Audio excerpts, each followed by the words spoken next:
Assalamualaikum warahmatullahi wabarakatuh. Selamat pagi anak-anakku semua. Kita ketemu lagi dengan pembelajaran kali ini. Untuk yang kelas 8 hari ini saya akan membahas tentang hukum Newton. Jadi di hukum Newton itu nanti kalian akan mempelajari juga tentang gerak dan teori bunyi dari hukum Newton 1, 2, dan 3. Sambil menunggu video saya, mengikuti video saya akan memberikan ilustrasi singkat bagaimana hukum Newton 1, 2, dan 3 untuk memudahkan kalian bahwa sebenarnya hukum Newton itu sendiri banyak kalian amati di kehidupan kalian. Oke? Ikuti. 3.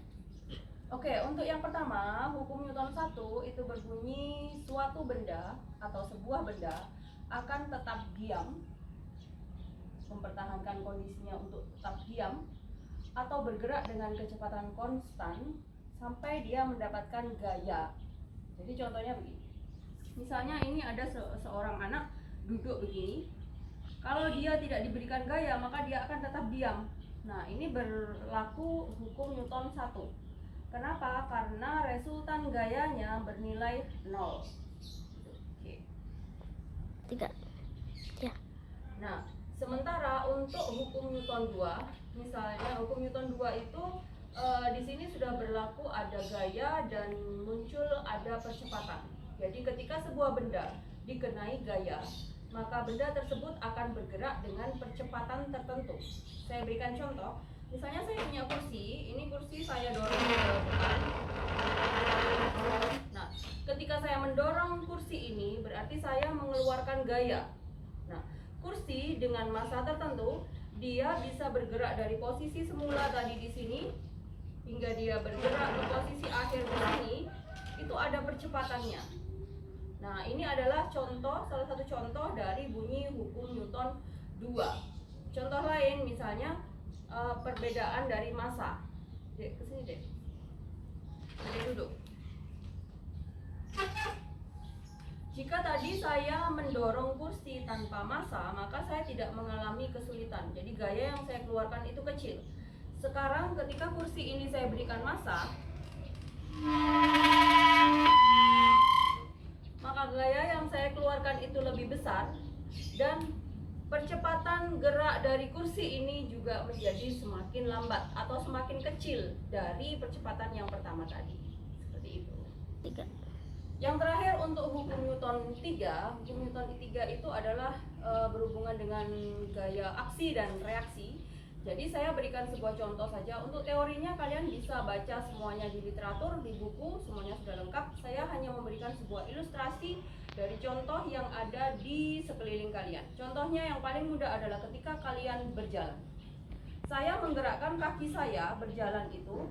Jadi saya taruh kaki saya di bawah begini. Ini kaki saya bergeraknya ke belakang. Saya berikan contoh ketika saya berjalan. Nah, ini bergeraknya ke belakang, tapi badan saya meluncurnya ke depan. Contoh lain, kalau kalian pernah melihat orang berenang, atau kalian sendiri sebagai atlet renang atau bisa berenang, ketika kalian berenang, tentu kalian akan menggerakkan tangan kalian ke belakang. Jadi begini, ke belakang. Tapi tubuh kalian akan meluncur ke depan. Nah, itu adalah bunyi hukum Newton 3 atau contoh konkret dari hukum Newton 3. Contoh yang lain, burung. Ketika burung itu terbang, maka dia akan mengepakkan sayapnya ke belakang begini atau ke bawah. Kalau dia mengepakkan sayapnya ke bawah, maka tubuhnya akan meluncur ke atas. Ketika dia mengepakkan sayapnya ke belakang, maka tubuhnya akan meluncur ke depan. Nah, seperti itu beberapa contoh dari hukum Newton yang ada di lingkungan kalian. Ikuti penjelasan saya selanjutnya sampai kalian paham. Oke, saya akan menjelaskan ke materinya. Jadi setelah kalian melihat ilustrasi yang saya berikan di pembuka tadi, maka sekarang saya akan lanjut dengan penjelasan tentang teori dari hukum Newton.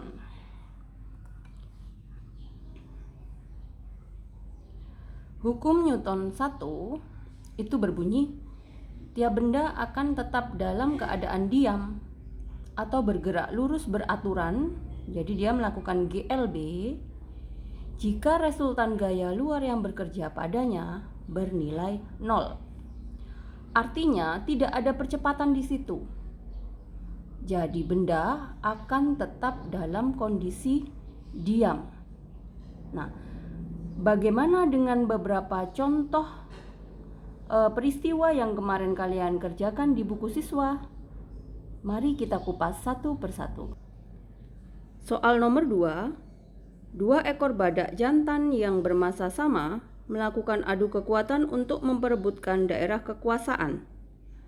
Keduanya saling mendorong dengan gaya yang sama, sehingga tidak ada satupun badak yang bergeser dari posisinya. Jadi, peristiwa ini, contoh peristiwa nomor 2, itu sesuai dengan konsep hukum Newton 1. Kenapa? Kok bisa? Kita lihat alasannya. Kedua gaya yang bekerja pada badak tadi ya, jadi gaya yang dikeluarkan oleh badak tadi nilainya sama. Sehingga jika sigma F-nya itu di F1 dikurangi F2, maka resultannya adalah 0. Nilai resultan gayanya bernilai 0. Berarti benda tersebut diam, tidak bergeser dari posisinya. Nah, itu adalah konsep dari hukum Newton 1. Yang berikutnya soal nomor 9. Seekor kuda berlari dengan kecepatannya konstan sambil membawa sebuah paket di punggungnya. Secara tiba-tiba kambing kok nggak konsisten. Kuda tersebut berhenti sehingga paket tersebut terlempar ke depan. Ini juga contoh dari bunyi hukum Newton 1 karena paket yang tadinya diam itu terlempar ke depan karena ingin mempertahankan kondisi yang tadinya dia diam. Saat dia diam kemudian dia mendapatkan gaya secara tiba-tiba, maka dia akan terlempar ke depan. Jadi contoh lainnya misalnya kalian itu sedang duduk di kursi penumpang di mobil yang dikendarai oleh ayah kalian itu dalam berjalan dalam kecepatan konstan gitu. Kalian tertidur.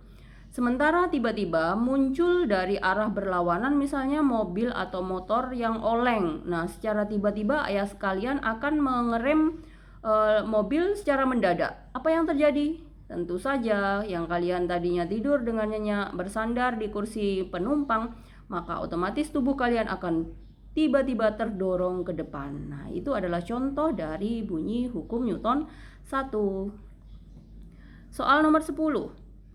Seorang joki kuda mengikuti kompetisi final berkuda.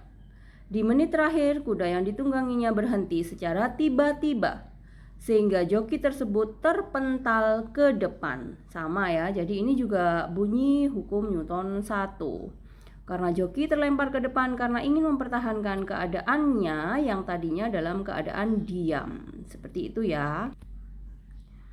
Jadi, keengganan suatu benda untuk berubah keadaan geraknya disebut dengan inersia. Ukuran inersia suatu benda disebut massa. Nah, seperti itu. Ini adalah contoh konkret dari bunyi hukum Newton 1. Sekarang kita masuk ke bunyi hukum Newton 2. Pada hukum Newton 2, percepatan suatu benda sebanding dengan resultan gaya yang bekerja padanya dan berbanding terbalik dengan massa benda tersebut. Laju perubahan momentum dari suatu benda berbanding lurus dengan gaya yang mengenainya dan sesuai dengan arah gaya tersebut. Saya yakin ketika saya menjelaskan teori ini dengan kalimat, kalian akan merasa bingung. Muncul di benak kalian banyak tanda tanya, twing twing twing, ya, seperti itu pasti ya. Tenang saja, saya akan menjelaskan dalam bentuk contoh soal. Oke, ikutin ya. Di hukum Newton 2 itu berlaku sigma F sama dengan M kali A.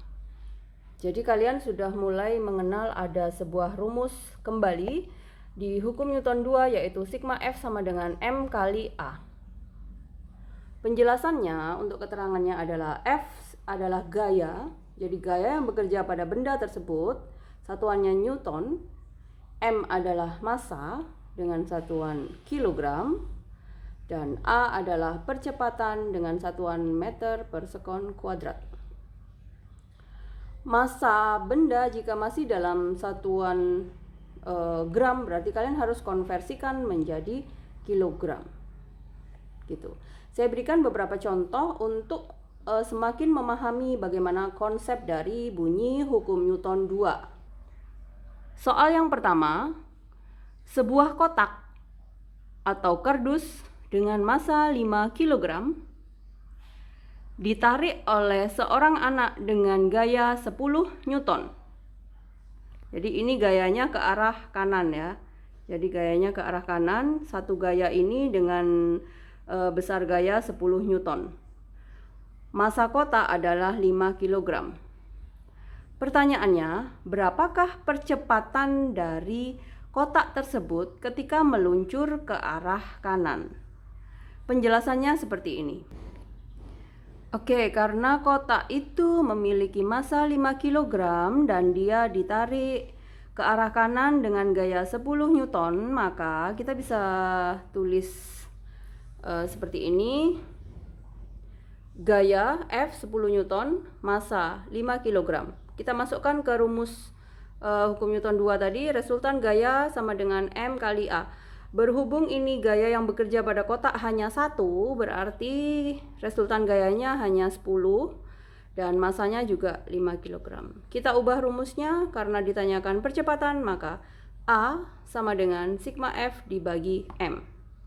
A sama dengan sigma F dibagi M. 10 dibagi 5 sama dengan 2 meter per sekon kuadrat.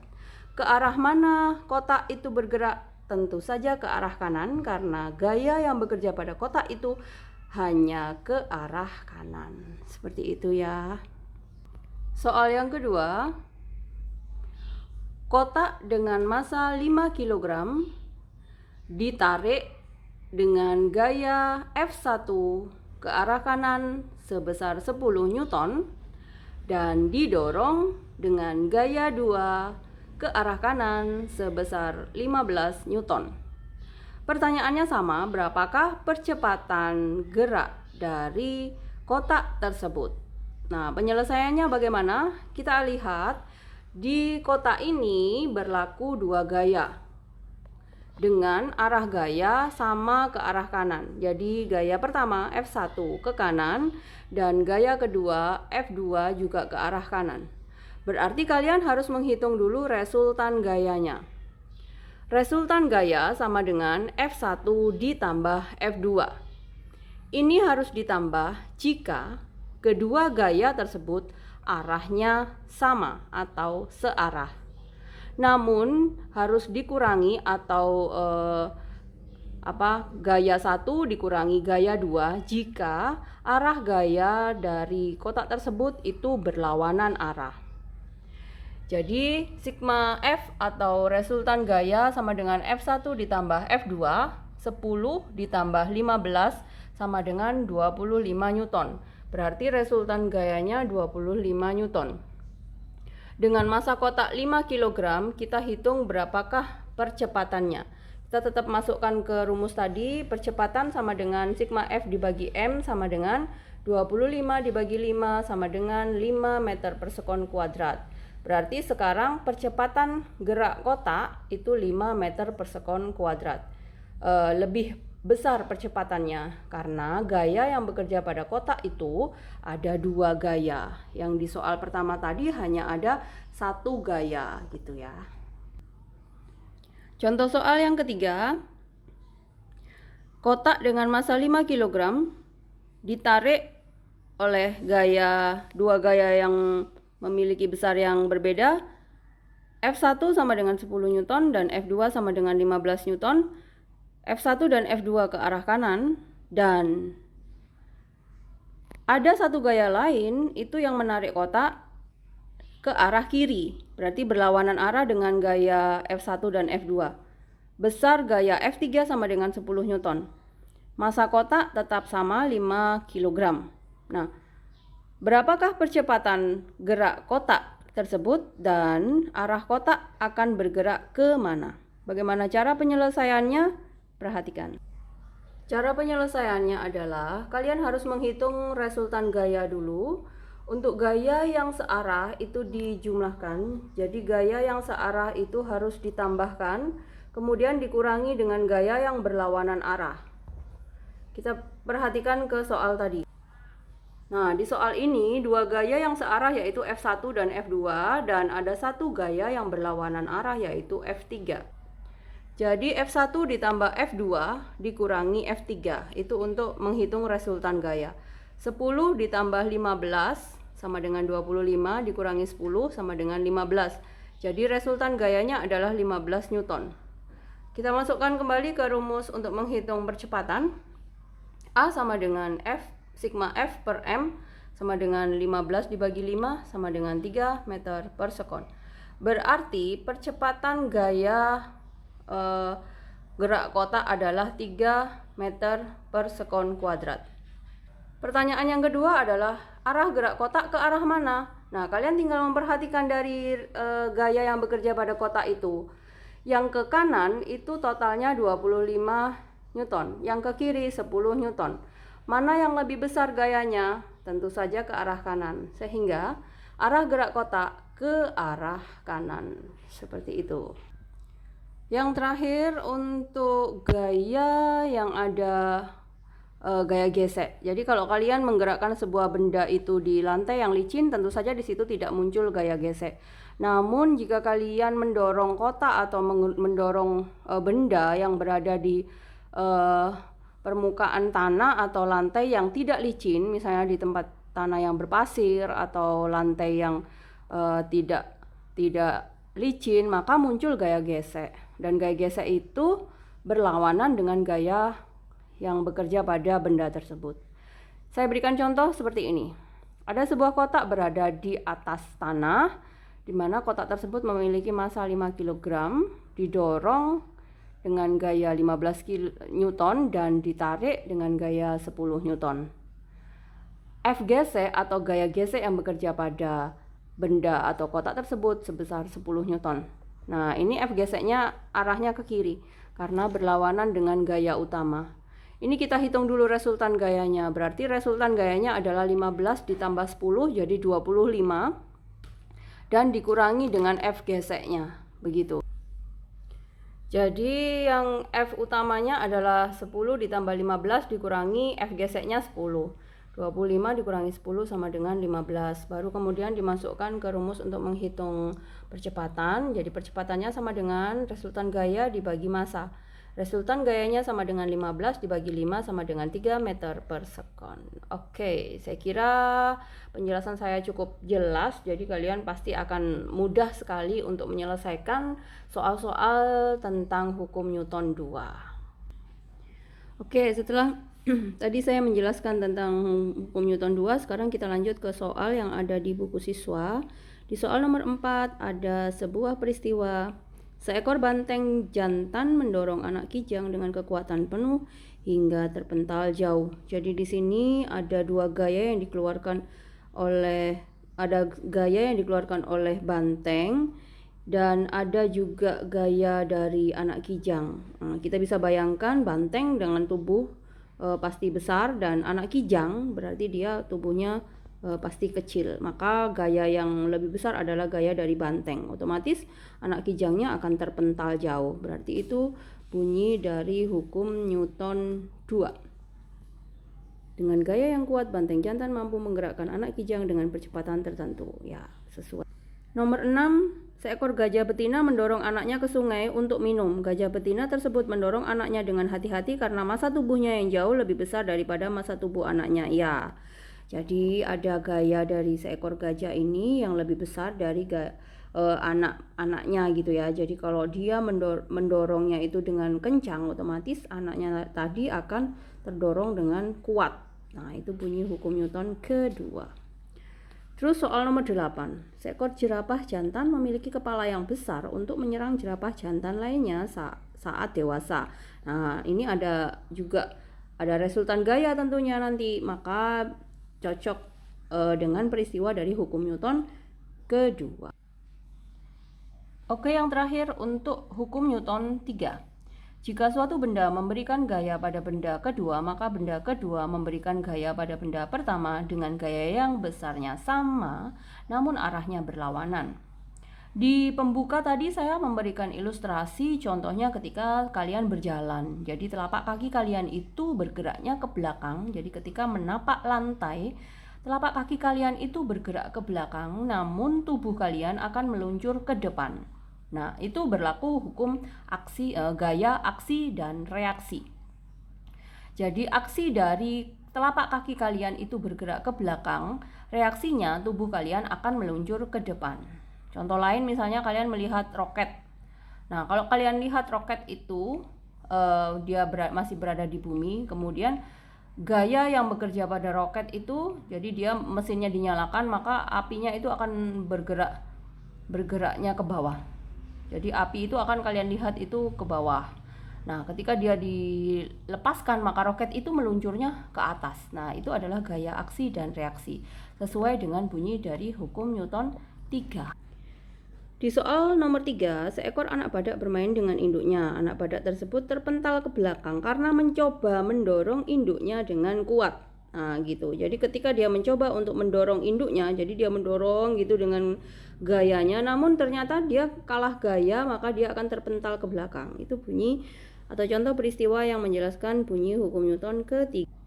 Seekor elang terbang bebas di udara dengan cara mengepakkan sayapnya ke bawah. Kecepatan udara yang lebih cepat di bagian atas sayap mengakibatkan elang tersebut terangkat ke atas. Otomatis bunyi hukum Newton dan soal hukum Newton ketiga yang terakhir adalah soal nomor 7. Seekor ikan berenang di dalam air dengan cara menggerakkan siripnya ke belakang. Saat siripnya digerakkan ke belakang, maka tubuh ikan akan meluncur ke depan.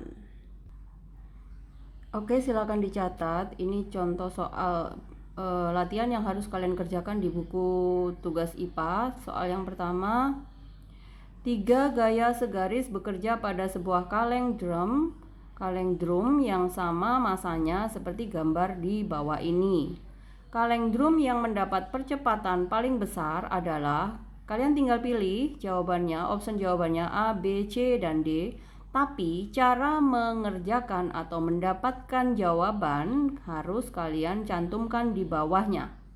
Oke, ini soal yang pertama ya. Ini soal yang kedua. Raditya berangkat sekolah dengan menaiki sepeda. Jika Raditya mengayuh sepedanya dengan kecepatan konstan 2 meter per sekon, Raditya sedang mengaplikasikan bunyi hukum Newton ke berapa? Dan jelaskan alasan kalian. Soal yang ketiga, beberapa gaya bekerja pada benda yang masanya 5 kg seperti gambar. Jika gaya gesekan antara benda dengan papan 0 berarti lantainya itu licin, maka percepatan yang dialami benda adalah, silakan dikerjakan dengan lengkap beserta caranya ya. Soal yang keempat, beberapa buah gaya bekerja pada benda B seperti gambar di bawah ini. Jadi ada 3 gaya, 2 gaya ke kanan dan 1 gaya ke kiri. Jika percepatan benda sebesar 2 meter per sekon kuadrat dan benda bergerak ke arah kanan, maka hitunglah berapa massa benda tersebut. Oke, ini adalah soal yang terakhir. Silakan kalian kerjakan, ada 4 soal, kerjakan di buku tugasnya dan dikumpulkan sesuai jadwal yang saya berikan. Oke, anak-anakku, semoga video materi kali ini bermanfaat buat kalian. Semakin membuat kalian itu paham tentang hukum Newton. Selamat mengerjakan soal yang saya berikan dan selamat belajar. Terima kasih. Wassalamualaikum warahmatullahi wabarakatuh.